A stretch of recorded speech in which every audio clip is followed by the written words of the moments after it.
Let's hear from people in the audience after some time away from live calls. Let's start today with Harry from Columbus, Ohio. Harry, welcome. How are you? David, can you hear me? I can hear you beautifully, Harry. First and foremost, a very happy and healthy paternity to you. Thank you. Congratulations. Thank you, sir. I want to get quickly. Yes, I was at a wedding over the weekend, and one of my wife's relatives asked me a question. They know I'm relatively politically minded, so they Okay. said to me after a couple of drinks, they said, "Harry, do you know Dave Ramsey?" Okay. And I am not very familiar with Dave Ramsey. I mean, I don't have a lot of assets personally. I have a 401k, but that's about it.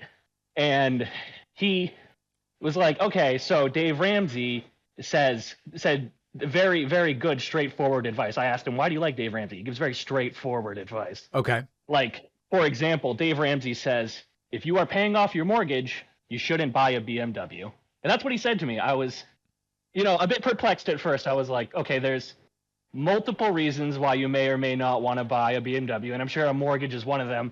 But just what is the point of, Dave Ramsey giving people these platitudes? Like, I don't understand. You've got to keep it simple. Here's the whole thing. Personal finance is simple, but people think it's complicated. So when Dave Ramsey then re-simplifies it for you, people go, this is great stuff because it's so simple. But the things Dave Ramsey says aren't always true. And he's a right-wing religious ideologue who uses supposedly simple financial advice to actually just espouse right-wing political beliefs. I mean, he's anti-vax, anti-mask, he's anti-regulation, all these different things. So my take is sometimes Dave Ramsey says uncontroversially true things, but you can get those same things from a handful of books. In fact, I have a page on my website, davidpakman.com/finance, where I give you 10 or 12 books where if you read them, you don't need to waste any time listening to Dave Ramsey because everything you need to know about personal finance is in those 10 to 12 books. And quite frankly, you could probably read 3 of them and get most of what you need. Just to take the mortgage example, there are lots of people, okay? Now, I know this is not everybody, but there's plenty of people who in a low interest rate environment would say, hey, you know what? I could pay cash for this house, but I want to get a 2.8% mortgage. It's not available anymore, okay? But a year and a half, you could do this. I'm going to save my cash, get a 2.8% mortgage, invest the rest, which over time in the market should make me 7%.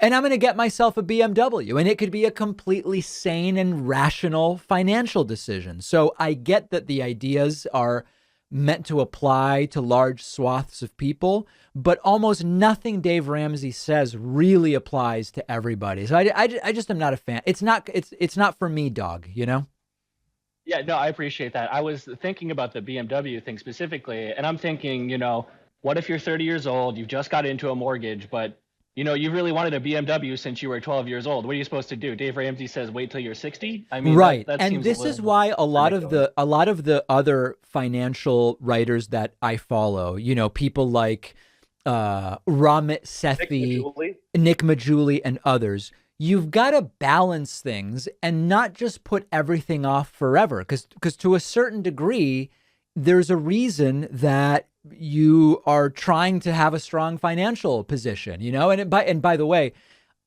if you lease a vehicle, you might lease a vehicle through a business, which makes it a total tax deduction, and you might have a mortgage, and it doesn't mean that leasing a BMW is irresponsible. I mean, I just don't know. It's oversimplification and gurufication, and I'm not a big fan of it.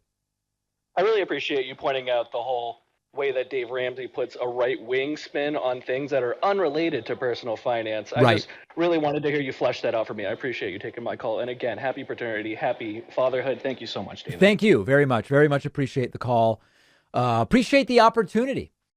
One of our sponsors today is Helix Sleep, and it's a sponsor I'm thrilled about because I sleep on a Helix mattress at home, and it's just the perfect mattress. One of the best things about Helix is you don't have to guess which mattress do I need, which one will be good for me.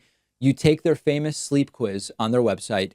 You tell them your body type, your sleeping position, your back pain issues you might have, and they will pair you with a mattress that will be perfect for you. I took the sleep quiz. The mattress they suggested was exactly what I needed. I often get too hot at night.